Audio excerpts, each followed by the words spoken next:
Hello, Yellowjackets fans. Pete here, and this is the Lassercast. If you are on the Anchor Pete channel, you might have been looking and you saw, hey, Yellowjackets is back. Where's Pete and his wife, Sherry T? Well, Sherry doesn't want to record any more YouTube reviews. Her YouTube days are done, but I have another significant other, my good friend, Dr. Zeus G.O.D., Danny Torkel, from our channel, the Lassercast. Danny, welcome. I'm very excited. I came late to this show. I don't have Showtime. I acquired Showtime recently, and I was able to. I haven't done an old-fashioned binge in a long time. I watched all 10 episodes of season 1 this prior weekend, and then Monday night, I watched the first episode of season 2. Yes. So I have watched 11 episodes of this show in the last couple of days. It's very fresh in my mind, and I'm so glad that I finally caught up on this show because I really freaking like it. It reminds me of a show I'm sure we'll talk a little bit about as we move forward. Right. But yeah, I'm just glad I finally caught up to this and right in time for season 2 because I thought the first episode of season 2 was great, and we're going to be talking about that along with the second episode of season 2 this coming weekend. Yes, sir. Yeah, Yellowjackets drops on Showtime on the app on Fridays. Danny and I are going to record a video on Saturdays and get it up on the Lassercast channel as quickly as possible for you guys to watch. So if you're watching this on the Anchor Pete channel right now, make sure that you go over and subscribe to the Lassercast. And if you are on the Lassercast already, you guys are awesome. We love talking to you. On the Lassercast, we cover horror movies and TV shows, and we want you guys to be part of the discussion. So and I know it's not a big deal in the world of YouTube where so many channels have millions and millions of subscribers, but we're like a few away from 500, which, in the scope of things, we do this mostly for fun. If we ever see a penny from this, it'll be a miracle. But 500 is a nice round number that I think we'd like to get to. Subscribe to the channel. If you're a horror fan, we do so much horror content. We're currently, on the road to Evil Dead Rise. We have reviews of Evil Dead 2013 and Sam Raimi's Drag Me to Hell up on the channel now. Give the video a like, subscribe. Hell yeah. Appreciate it. Yes, exactly. So Sherry and I went over each and every episode last season when they would come out. That's what me and Danny are going to do. Today, we're just going to recap season 1. And so I figured we could talk about the overarching mysteries that were going on throughout the whole season for the first 10 episodes. And I also want to talk about the characters and then also just some great moments, like some of our favorite moments from season 1. So my first question for you, Danny, is who is your favorite character from the Who's your favorite character from Yellowjackets? And you can also clarify if it's like the younger version, the adult version, if it's both. Go ahead, tell me. So I think I definitely like from the teenage 1996 cast, I think Nat is probably my favorite character. Sophie Thatcher, who is an actress who I immediately recognized. I've seen her in a few things. I think I actually sat in a Q&A panel for a movie she did with Pedro Pascal called Prospect, which was featured at New York Comic Con a few years back. And I covered that in a press panel, and I wrote up a review of that for geeksofdoom.com. A really cool little sci-fi movie if anybody gets a chance to check that out. So I think Sophie Thatcher and her performance as Nat in the 1996 setting, but 2021, it's probably cliche, but definitely Shauna. I've been a Melanie Linsky stan for a long time. I loved her, and this is the least horror movie thing you could ever imagine. I've loved her since Ever After, the Cinderella movie with Drew Barrymore. She played like one of the stepsisters, but she was the good stepsister. And I always thought she was adorable. I loved her. I always loved her acting. She was also in this amazing Peter Jackson movie called Shallow Grave with Kate Winslet. A very Heavenly early. Creatures. That is correct. I said the wrong movie title. Yes, she was in Heavenly. Wait, yes, Heavenly Creatures. What the hell was Shallow Grave? That's with like Ewan McGregor. Okay, yes, I can. Yes, wrong Danny title, Boyle, but yeah. I had the right movie, but the wrong title. There you go. Heavenly Creatures. Thank you for knowing that. Yes, Peter Jackson, Kate Winslet. Really awesome movie from like '94 when like her and Kate Winslet were just like pre-Titanic babies, and so I've always been a Melanie Linsky fan, and I love that she's given a chance to really come out and like be this like big time star um in this show. I mean, the cast, all of the cast, is really what makes this show so great. Absolutely. Like, there's no weak link anywhere. And I think what's also amazing, and I'm sure we'll talk about this, is the actors they have from 1996 and the actors they have playing the cast in 2021 are so perfect.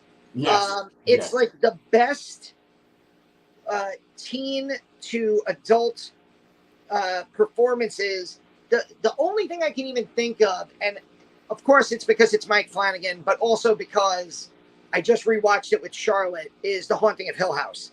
Yeah. Taking like the kids from Haunting of Hill House and then casting them as adults. I thought like Flanagan did such a good job there. Right. Even taking like Henry Thomas and then turning him into Timothy Hutton, which I thought was a great, actor aging up. Here, it's unbelievable. It's Sophie Thatcher to Juliette Lewis, insane. Yeah. Jasmine Savoy Brown to Tawny Cypress, unbelievable. I didn't write. Samantha Hanratty to Christina Ricci. Like, they look like they could be freaking twins. Yeah. It's and I didn't write down the name of the girl who plays young Shauna, but she's freaking great. Young Shona is Sophie Nélisse. Yeah, her and Melanie Linsky, again, like, they literally look alike. Like, and maybe that's just your brain playing tricks on you because your brain is trying to, make parallels between these two characters. But such a great job of casting by whoever is the casting director of this show. Phenomenal fucking job. Yeah, and it's interesting, right? Because I did a little research into the show. I was always researching the show when I was talking with Sherry, and I saw that they actually cast people on the show sometimes before they established like who was going to be playing which younger version or whatever. And so they had certain people have to dye their hair, change how they looked, but the end result is pretty uncanny. I think that Melanie Linsky and her young counterpart are probably the best example of this. I just came up with a much better one than Haunting of Hill House. It chapters 1 and 2.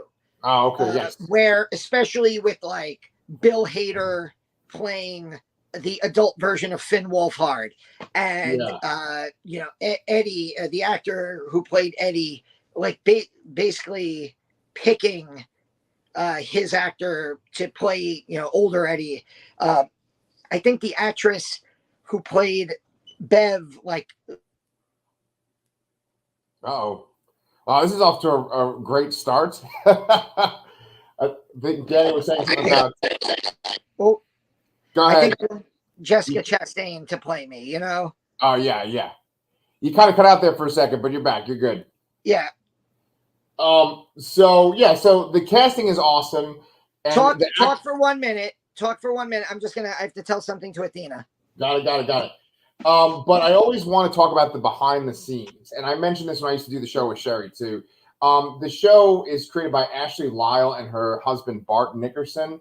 And I learned this doing the research recently that what happened was Ashley Lyle had seen that they were going to do an all-female version of Lord of the Flies.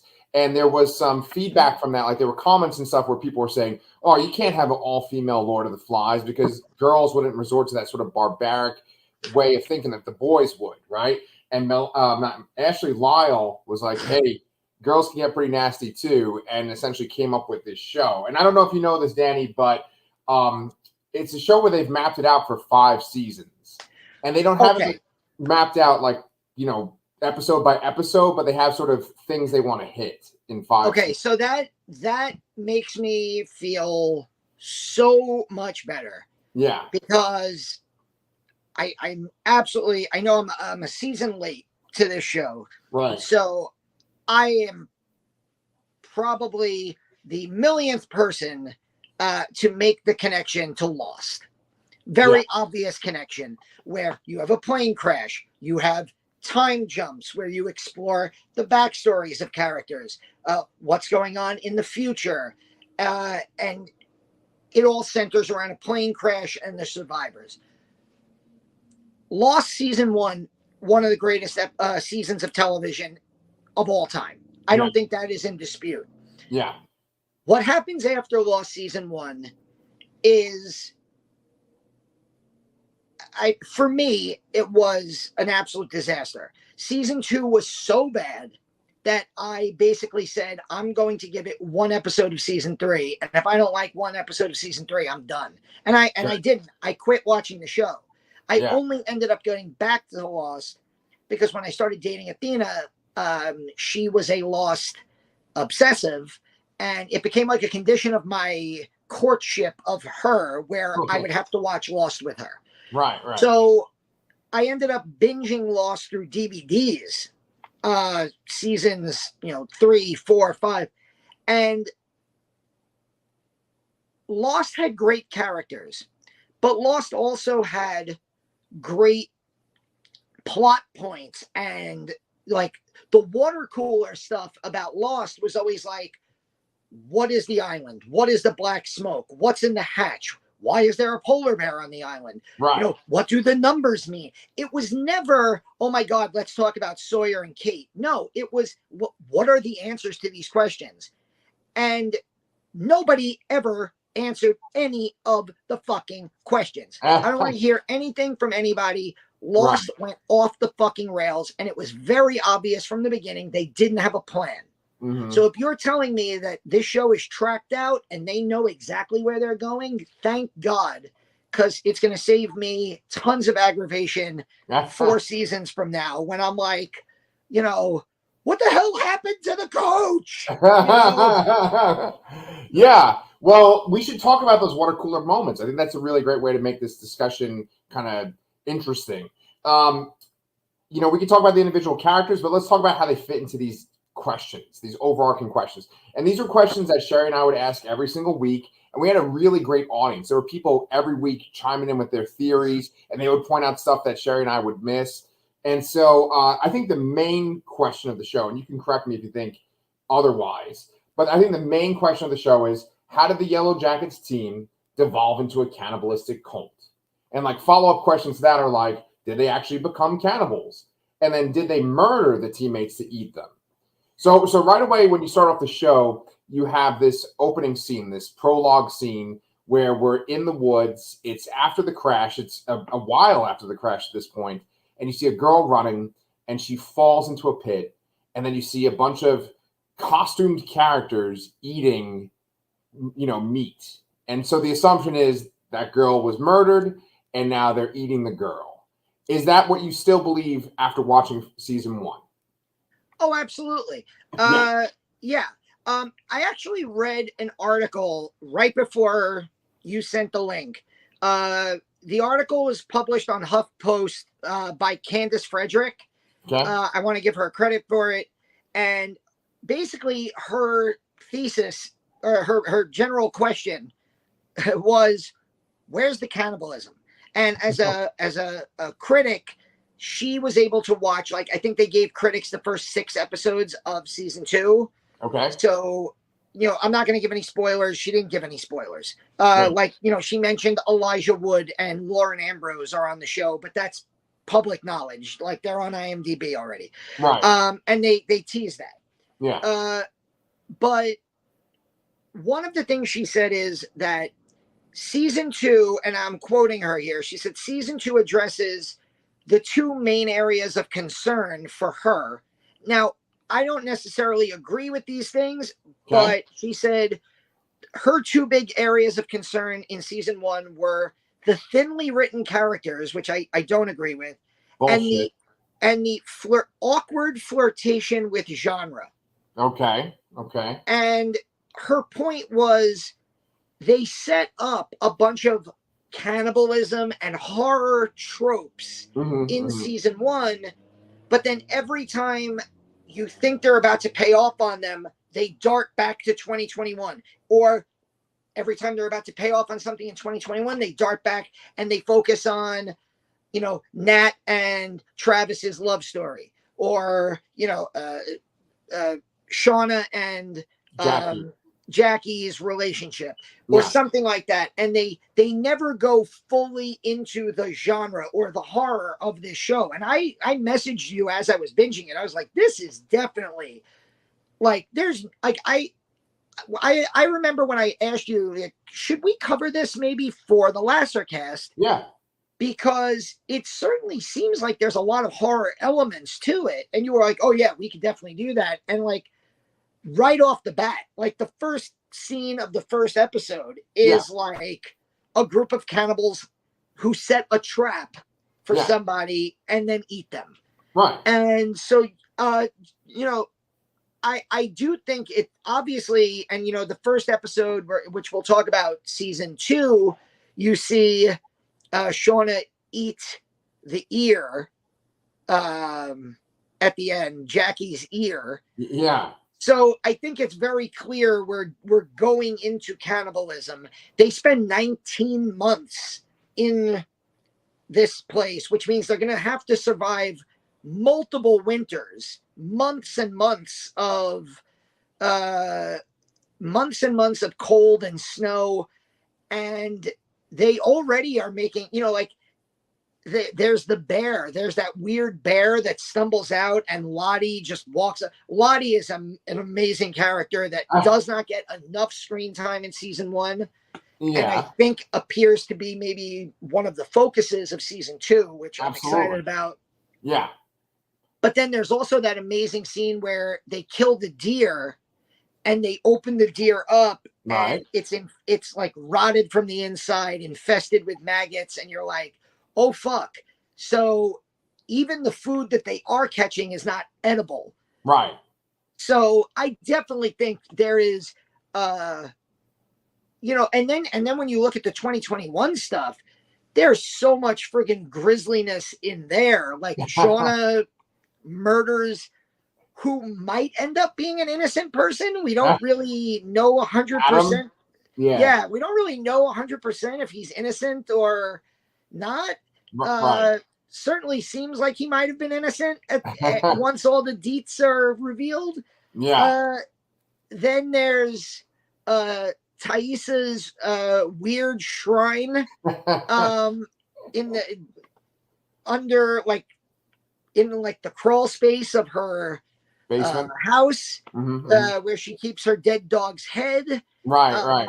Yeah, so there's all sorts of.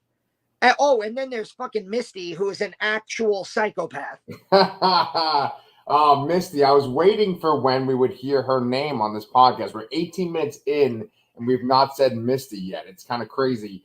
That's another, like, just to stay with Misty for a second, like, the reason they're there for 19 months is because Misty destroys the black box of the airplane. Like, she's so fucking crazy that she thinks, well, if I'm alone in the wilderness, I can get this guy to like me. Yeah. So I'm going to destroy the only way we have to be rescued. And I'm really interested to see if that ends up coming up in the future. Like, if that plot point gets revealed again, because the audience is the only people that saw her do that. Right. And, you talked about Lost a couple of minutes ago, and you compared it, and there are many, many comparisons to Lost. There's many things that this show has in common with Lost. I actually started watching the first season again with my daughter Pepper recently, and there's a scene with Locke where he actually sabotages Saeed, who's trying to find this radio signal. I was like, when I was watching, I was like, oh man, this is like Misty in the black box from the show. And so Misty and Locke are two examples of characters that in the real world, they're kind of ridiculed for who they are, or they have these messed up lives. And then when they are in this other world, this wilderness, they can thrive and do something bigger. And so I think it's very interesting. One thing that I always thought about with Yellowjackets and with Lost was that eventually with Lost, you got to this point where they were in the future and some people had come back. And that's what Yellowjackets feels like. It feels like that season of Lost where some of the castmates had come back to the regular world, right? And so as someone who's watched the whole season recently, maybe you can clarify this for me, but I felt like they always made it seem like the people that had come back home, the people that it was public knowledge had survived, were Taissa, Misty, Nat, and Shauna. I thought they always made it like those are the survivors and that's it. And then when you start season 2, they make it seem like Lottie was with them too. When you watch season 1, did you get that vibe that it was just those four, the four main characters? So I get the vibe. I think like the show only, those are the four main characters. Right. Those are the four main characters. Shauna, right. Taissa, Nat, and Misty. Right. But there's also, I mean, Jackie is a main character when they are the teenagers. Travis, we know Travis made it back. Oh, right.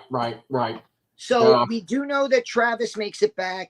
I thought that because of how many, how many Yellowjackets there are at the beginning, it always seemed to me that they're just focusing on these specific characters and that there might be others down the line. Like we also know, because of, I know Lauren Ambrose is cast as adult Van. So I know Van survives as well. Right. Which is going to be interesting when they get to that, because she's obviously in a relationship with Taissa. What happens with that? Does that last the entire 19 months? Also, there's another character. Shauna's pregnant. Right. So, I mean, we're talking about, we're talking about a character who's pregnant, and we're talking about survivors, and we're talking about cannibalism. Are we going to get a baby eating scene? Yeah. I mean, that would be something. I don't think that a baby is meant to survive in that type of wilderness. No. So yeah, there are a bunch of girls on the team that are very obviously there as fodder. Like they are 10 episodes into the season, they remain unnamed. They're just like that girl in the background. A couple of them have some lines of dialogue here and there. Right. There's like the one girl who like calls out Misty because of the poisoning with the mushrooms. Right. And we're not going to let you fucking touch any of the food. And like, she's like prominent in a few scenes in a few episodes. I don't know her name. Right. I'm going to take a guess and go, maybe that's the girl that ends up on the spikes at the very beginning. Right. So I think we have our core four. Interestingly, this would make Jasmine Savoy Brown in 2 core 4s. And now I'm thinking, you're gonna do some fucking Scream spoilers. I haven't seen Scream 6 yet. It's not a spoiler. It's she survives in Scream 5. Okay. So basically, it's not really a spoiler because it's not ruining anything. It's just that she refers to her brother, Samantha, and Tara, who are the 4 survivors from Scream 5. No, she doesn't refer to them as, her brother refers to them as the core 4. And it's like a stupid nickname that he uses for them in Scream 6. Yeah. How many of them live or die? That I will not tell you. Go see the fucking movie. It's been out. Come on, Pete.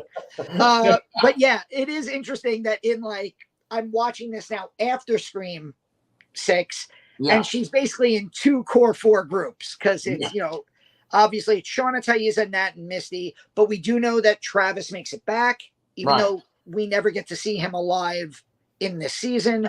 And we know Lottie is alive because of the ending of season 1 and the beginning of season 2. And we assume Van is alive. But really, after that, I don't know. Like, I kind of feel like we're gonna find out that based on what we know about Misty, I think it's safe to say that the surviving coach is going to run afoul of her again.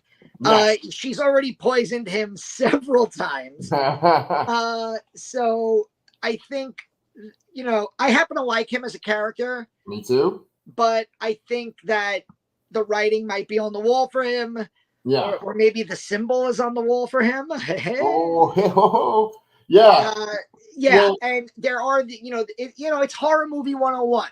If there's a big group of characters and several of them are just kind of background, they're usually fodder for the slasher killer. And I have to feel that whether it's wolves, whether it's cannibalism, whether it's Misty being a fucking psychopath, whether it's Lottie being a fucking, seer of the future and the psychopath, I have to think that several of these characters are going to die very gnarly deaths in season 2. And we're going to see, like, exactly who made it back. Yeah. Well, okay. So that kind of goes along with, that was my question too, was like, who is alive from the crash? And we talked about that a lot, Sherry and I, last season. I always thought it was like the core 4 people and Travis. And then that brings us to question 3, which is how do the other characters die off? And so you mentioned a few things just now. You talked about that baby. And one of the most memorable scenes from the entire show is this dream sequence when Shauna dreams that she's giving birth. And then she gives birth to this weird sort of furry meat creature. And then she goes ahead and eats the leg like it's a fucking chicken. Like a chicken. I like that that's obviously a dream that she's had multiple times, because when she wakes up and tells Taissa about it, Taissa's like, what was it this time? And she goes, a chicken. She goes, oh, okay. As if like the last time it was a cheeseburger. And I love that. Like, there's obviously...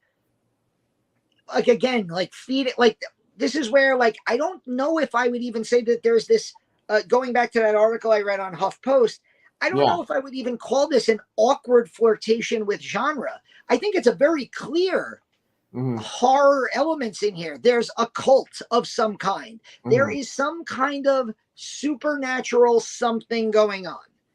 There might be, they do a seance where they do a seance in the cabin because they find a dead body in the attic. There's rotting animal corpses. There's, even just on the basis of like man versus nature horror, there's wolves attacking them. Like friggin' Van gets her face ripped in half by wolves.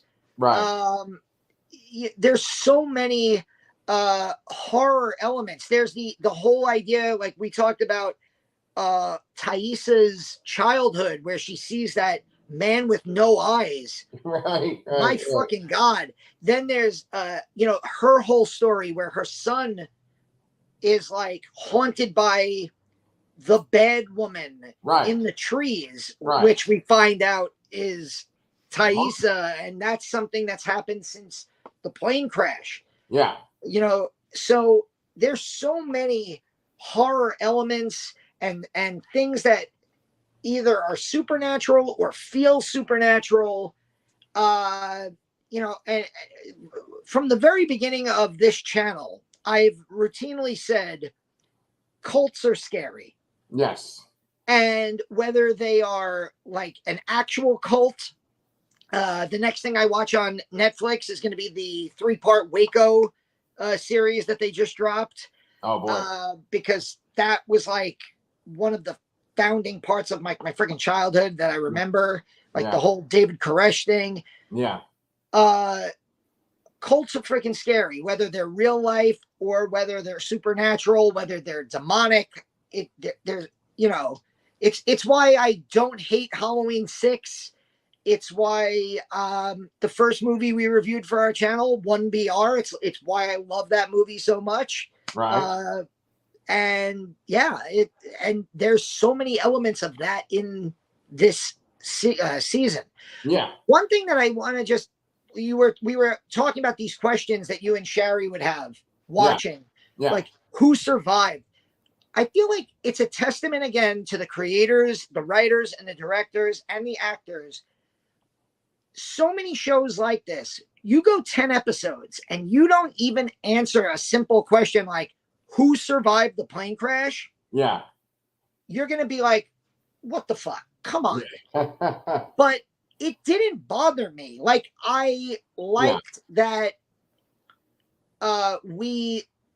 answers would come sometimes unexpectedly an episode later. Right. Answers would come sometimes, in an adjacent scene. So yeah, I didn't mind that not everything. And again, you telling me that the creators have this show planned out makes me feel so much better that we might actually get the answers to this. So if I have to wait another season and a half to find out what happened to the baby, yeah, I'm willing to have the faith in the creators and the writers. I mean, the director of the first episode of this was Karen Kusama. Karen Kusama directed Jennifer's Body. She directed The Invitation. Oh, really cool horror movies. Yeah, she's like a veteran horror director. Yeah. And it's like, so I don't know if you could say we're awkwardly flirting with genre when you're hiring somebody like Karen Kusama to do your pilot episode. Yeah, I honestly, the more you keep repeating that phrase the woman said, I think it's just bullshit because I've watched a lot of horror movies to review with you on this channel, and so many of them have reminded me of Yellowjackets since I first covered it with Sherry. Like, I think if we could call some of these other movies horror movies, and I see all of the horror community talking about them, Yellowjackets absolutely fits. And I mean, think it's also, I think her main point was just she wants the show to lean into it more and not kind of, I'm having like flashbacks to Lost where you'd hear that noise where it'd be like, dun, dun, dun, dun, dun, whoosh, and it would just take you to like, here's John Locke in a wheelchair in 1991. Yeah. And you're like, great. Okay. Yeah. Now he has hair. Now he's in a wheelchair. Right. Now he's being upset. And okay, I really wanted to know like what him and Saeed were doing with the hatch. Like, go back to the fucking hatch. Right. And like, so I get the idea of like, part of what I have an advantage with this show because I was able to binge it. Season 1 anyway. I was able to just binge through 10 episodes in a day and a half, pretty much. Mm-hmm. I watched 2 episodes of this with Athena. She liked it, but she was like, I know you have to binge it. Just go ahead. She was like, I like it, but it's a little too, even like Athena thought it was a little too grisly for her. Boy. She was like, I don't know. Like, it was good, but you could watch it. I said, okay. I watched like another 2 episodes that night. And then I watched the next 6 episodes the next day. Oh boy. If I were watching this like I'm now doing in season 2, episodically, having to wait 6.5 days for the next one, maybe I would be like, oh my God, what the fuck? Just have the baby, Shauna. And 4 or 5 weeks from now, I might be like, why doesn't she have the fucking baby? Yeah. And it's, it goes back to, the age-old question in 2023 when, how do we consume media? Do we binge it in the Netflix way, or do we go episodically? And I know certain networks like Disney Plus does this with the Mandalorian and a lot of their MCU shows where they do episodic viewing. Yeah. And sometimes it works. Like, I think The Mandalorian is a good example of how it works well. Yeah. Sometimes it doesn't work. Loki to me was boring as sin, and I had to wait a week to watch another episode, and I hated it. Right. And I think that's actually why I didn't like Ant-Man as much, and the whole Kang thing, because I just Oh. wasn't into Loki. Right. So like that character for me just wasn't strong enough. But yeah, you know, how do we consume media? I'm gonna get a taste of it really to an extreme, because I was able to binge season 1 really quickly, and now season 2 started, and now I'm gonna have to do the exact opposite, where it's like the long waiting game of, oh my god, I can't wait for episode 2 of season 2 now. Right. Although I am glad we are talking about it, and that way it's going to be like, okay, I could take notes on the episodes. I'll probably end up rewatching episodes, and us talking about it will like fuel that like fire for the next week. Yeah. So like for Sherry and I, when we were going through it, and we had this great back and forth with our viewers too, you know, there were still some questions that I feel like they've answered some of these questions at this point too. But you kind of mentioned this before. Like I would always ask, is there validity to the visions that characters would have? Lottie was able to predict that bear that was going to appear. What's up with the symbols? The Red River also, she saw like. What's up with Taisha and the man without eyes? And so I was always more of a skeptic, and I thought that you could kind of explain away things like, you know, they're having this hallucination because they're starving, or they're, you know, Lottie is off of her meds, and that's why she's having these visions. I always went in that direction with the discussion. Sherry kind of went that way too. You kind of talked about this already, but then another question that I think is really interesting, and I feel like season 2 is maybe giving us an answer already, and I don't know if I'm satisfied with this answer. But the question that Sherry and I would always ask is, who makes everyone turn evil? Who makes everyone turn into these cannibals? And I mean, the obvious answer seems to be Lottie, right? But we would go back and forth and talk about how Lottie, you picture that she's the one that's the leader. She's the one with the antlers on. But Taisha also has this personality that comes out when she's sleeping. It's like, you know, hunter personality where she, you know, in the most recent episode, she bites Van on the lips, right? And, you know, she killed her dog and put its head on a shrine. So she wanted to take over the team. You know, she was always kind of like trying to step on Jackie's toes when they were back in New Jersey as a soccer team. And so it seemed like, you know, even at the camp, she was always trying to take over too. So it was like, is Taisha the one that kind of becomes this monster? Yeah. And I also feel like and this goes for Taisha and for Misty, is that they set them both up as they're both crazy before anything happens. Right. Like Taisha breaks the girl's leg in the first episode. Right. You know, and I loved the reunion episode where they gave that woman the most ridiculous like New Jersey accent. Like, oh my god, the Yellowjackets are back. But like, you know, she breaks this girl's leg on the soccer field after telling the rest of the team, we can't let her play because she's not good enough. And, you know, she like, it's very obvious that that's intentional, whether she wants to admit it or not. So there's like elements of psychopathy there for her. Yeah. Before we ever find out what triggers this darker side of her. Right. And Misty is fucking nuts. We know it from the beginning. From like the minute we see her, she is fucking nuts. So, and then like as an adult, she's like lacing cigarettes with fentanyl to kill people. Like this is like so many of these characters. I mean, and Shauna even, like you could look at Shauna who the way she pursues Jeff as a teenager. Yeah. Like that is, you know, you feel like she does that almost as this like instinct of like, I need to have this. You know, this thing that belongs to my friend who has everything. I need to possess this. Right. And she ends up marrying Jeff. Yeah.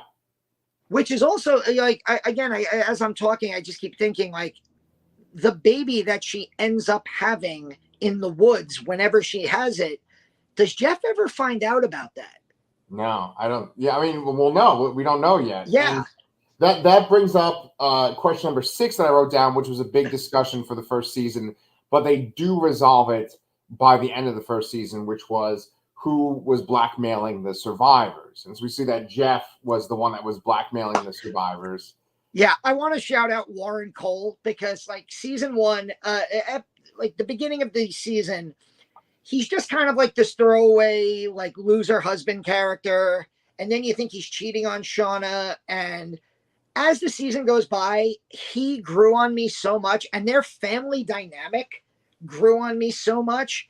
The fact that, like, they seem like there's this unspoken love that they have for each other that is tied into their past. You know, where there's this joint guilt about, you know, he cheated on Jackie with Shauna and then Jackie dies.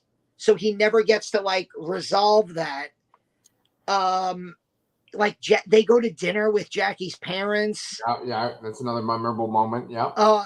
And then there's the whole, like, that one of my favorite moments in the whole season. And I messaged you the quote where all the revelations come out. She finds the glitter.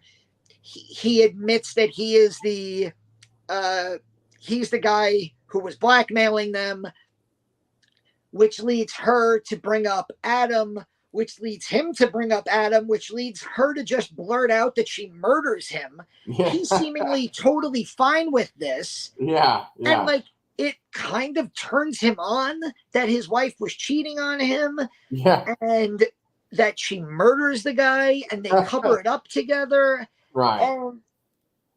Which leads to my favorite line in the whole season, which you said you made a thumbnail for your episode with Sherry, which was, did you really think I was going to book club every week? And he goes, there's no book club? Right.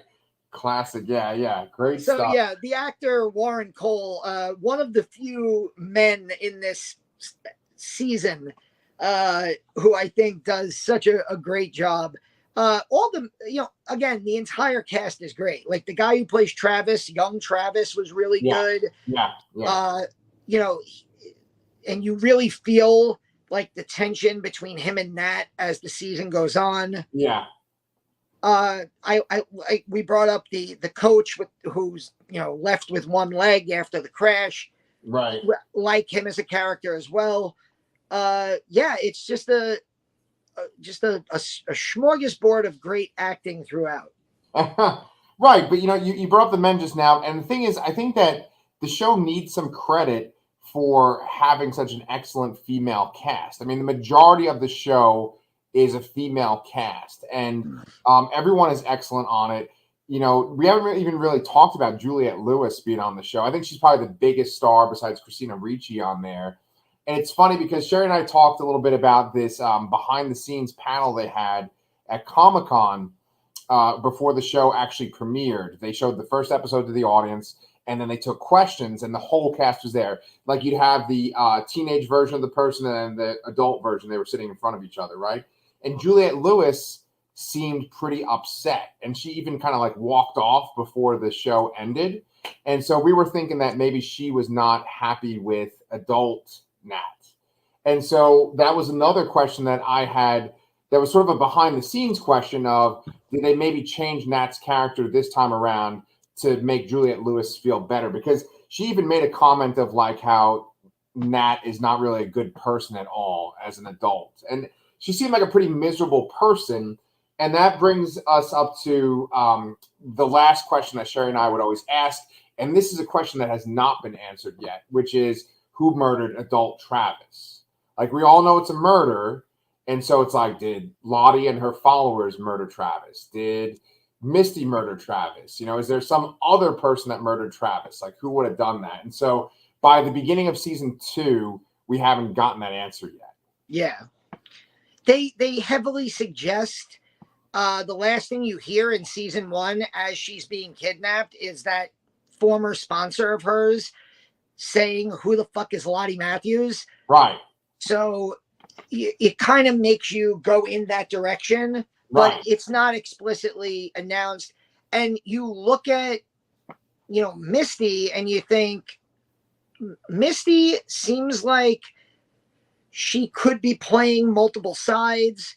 See, I didn't think adult Nat was a character that was like a bad person. I just thought she was so troubled and so messed up from everything, and that included her childhood, which we get a view of, where her father basically dies in front of her and he was an abusive piece of shit.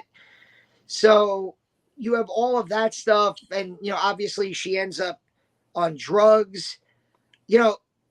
Thaisa seems like she could be the ringleader of all of this. I know. Yeah. And that's what just goes back to this idea of, is Thaisa actually the woman? They've never shown who the woman is that has the horns, that's the leader of the group in the very beginning of the first season.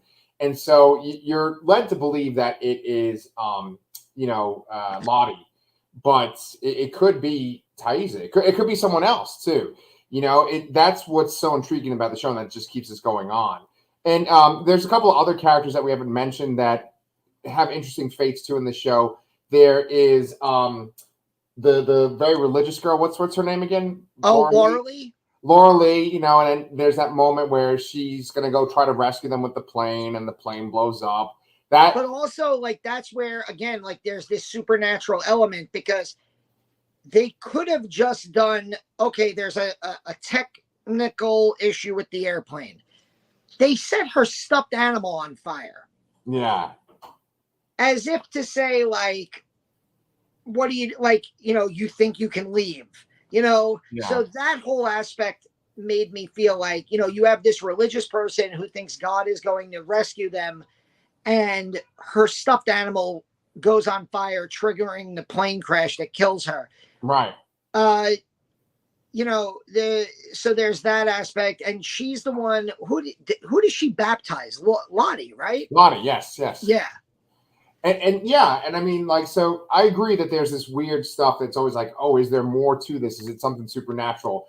And one other moment that I wanted to bring up, because it's another one of my favorite moments of the show, is when they have their doom coming, which is like their homecoming, where it's like their little dance that they have together. And that's when they all have the mushrooms. They don't realize it. And there's another character who we haven't seen yet in season 2. We have Travis's younger brother. Oh, yeah. I was going to bring him up. Javi, right? Javi, yeah. And a lot of people, when we were having our discussion, me and Sherry, a lot of people thought that maybe Adam was Javi, like a grown-up Javi. And we weren't sure. I thought about that for a while. Yeah. I thought about that for a while. I thought, okay, this guy looks younger than Melanie Lynskey. Right. It's very convenient that he would be, all of the conveniences that she starts to think about later on. Yeah. I thought about that, and his age being that he looked about 5 or so years younger than her. Right. It's like, okay, I see where this is going. But then he just is, he's not randomly, he's like, he's stabbed, gutted, cut up into pieces. Yeah. Oh my God. The fucking scene where Misty goes to that old woman's wake just so she could put the head and hands of Adam in the coffin. I mean, so twisted. Yeah. But definitely, who is, where is Javi? Could he be responsible for killing Travis? Yeah, exactly. Are we going to find out that he's just, that he very easily, the obvious answer is, oh, he died in the woods. Right. Shauna yelled, run. What the fuck happened when they were all on mushrooms and they all tried to basically gang rape Travis? And not gang rape him, they tried to basically murder him. And Shauna had a knife to his throat.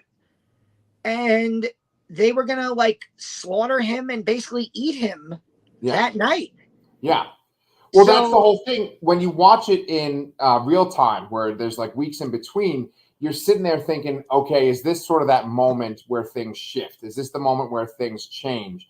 And if we're going with a 5-season arc, then it is going to be a lot slower than we thought. Like, we were expecting some really big deal, like some kind of crazy cannibalism by the season finale last season. And then really the major moment is Jackie's death, where she's frozen at the very end. And we actually weren't even that happy with that ending. We're like, oh, she just kind of fell asleep and she didn't realize that she was freezing to death. Like, Sherry had a big problem with that one. But where we begin with season 2 and with her frozen body, I think that's actually really intriguing too. We can talk about that when we do our season 2 episode review. But I kind of, and that's so I think I kind of agree with Sherry, because I spent all of season 1 as I'm watching it. I'm going, okay, so like you were saying, who do we know as an adult? Right. And it was very clear from the very beginning, we're never going to meet Jackie as an adult. Right. So, okay, she obviously dies in 1996. How are we going to kill this character? Now, I started to think, oh, okay, I get it. Jackie's the one who goes face planting onto the spikes and who gets eaten in the first episode. And then when we get to the end and they have that big blow up, I'm like, okay, she's outside. I'm like, okay, she's going to, the wolves are going to come. And this is going to be like a big, like, she's ripped apart by wolves moment. And then we get, another one of those dream sequences with Shauna. And then, in that last dream sequence, am I thinking of the finale? Yeah, this is the finale, right? Where in the dream sequence, there's that mystery man in the dream who's signaling to Jackie, we've been waiting for you. Oh, yeah. Oh, wow. I completely forgot about that. So who the fuck is that guy? Oh, Jesus. I think he's supposed to be the guy in the chair. Oh, okay. Now, maybe. Yeah. But that's a good thought. But so there's like, who the fuck is that guy? And when she wakes up and she looks outside, like even to the point where she looks out and she goes, no. I'm thinking, oh yeah, here come the wolves. And no, it's just like Frankie Carbone in Goodfellas. Like, come on. Like, I thought that was a little, what's the word? Anticlimactic. Thank you. English, hard. Yes, I thought that was kind of, for as main a character as Jackie was to the Yellowjackets, I felt that was a very anticlimactic death. Right. And we'll talk more about it when we get to the premiere, when we talk Saturday and we're talking about episodes 1 and 2, because I do like this next step, but I still not a huge fan of her death. Right. Okay. Well, it sounds like we're on the same page about that. One thing that was like so exciting about that first season, though, was the idea of like, well, who is this woman that's in charge at their camp? And are there people that stayed behind in the woods and maybe still live there? And do they have anything to do with the blackmail? And as we found out, it's like, okay, well, the blackmail is just Jeff, right? And so there's these little reveals that are like, oh, well, I speculated something much more sinister or much more elaborate, and it's like a little bit more simple than I thought. But ultimately, with all this speculating, I didn't feel let down because, like you said at the very beginning of this episode, it's the characters, right? And just watching these characters and their hijinks, whether they're the teenagers or the adults, is just super entertaining. So I agree with you. Yeah, it is. Yeah. I also feel like to your point, I'm a big pro wrestling fan. And so in pro wrestling, it's called fantasy booking, where it's like, okay, WrestleMania, true story, WrestleMania is this weekend. So it's like, oh, here's how I think the matches at WrestleMania should go. And you start to build in your head exactly what you would do if you were the person booking the show. Right. And then when it doesn't happen, you get mad at the company for not doing what you were thinking in your head, which is completely irrational. Right. But you do this when we watch television shows also, when we're watching episodic shows, especially like a Lost or Yellowjackets, you start to go, oh, okay, I know what's going to happen. I know who's the blackmailer. It's got to be Javi, or Adam is definitely Javier. And oh, maybe Travis is, and you start to make all these friggin' things. And then when you reveal that it's just Jeff who got in trouble with some loan sharks, you're like, what? I don't like that. And then you're like, Right. oh, wait, it's my fault. I built it up to be something it wasn't. How can I be angry at them for, not reading my mind before the show? Right. And here's hoping that all the people that watch the show with us and would what was the wrestling term that you just used? Fantasy booking. We had a whole bunch of people fantasy booking with us. Yeah, it's awesome. I love fantasy booking. Yeah, well, here's hoping that the people that fantasy booked with Sherry and I on Anchor Pete are coming over with us onto the Lastercast now as we dive into season 2. Yeah. But as we come up on the hour, I just want to say that like I've been dying to talk to you about the show ever since it fucking came on. I was like, Danny should be watching this. And now you're finally here. So now we can jump in. I believe season 1 was 10 episodes and season 2, I believe, is 8 episodes, if I'm right. So okay. Yeah. So every week Danny and I will get this episode up by like Saturday. Yeah. And I really enjoy when we cover a show week to week. I with very few exceptions. There were a couple of witches. Yes. Aside from Mayfair Witches, we've had like some of our best discussions, and we typically get some really good comments from viewers about the shows we're watching, whether it was Interview with a Vampire, whether it was Raised by Wolves, which we reviewed over on Comic Books Transformed, which desperately needs a season 2. That was an HBO Max show. When I was reviewing the HBO Max show The Baby, I got, and you know what, that's another show. If you like Yellowjackets, everyone should go on HBO and check out The Baby season 1, because there's a lot of the kind of like, what the fuck is going on? What is this baby deal? It kind of feels very like similar to Yellowjackets, but also tons of great comments with that show. What was the other show we were watching? Oh, The Peripheral, which even though we didn't love it, I think we had good discussions about it. And so, I can't wait for this weekend to watch and then talk about episodes 1 and 2 of season 2. Yeah, man. Cool. Well, we hope that you guys feel the same way too.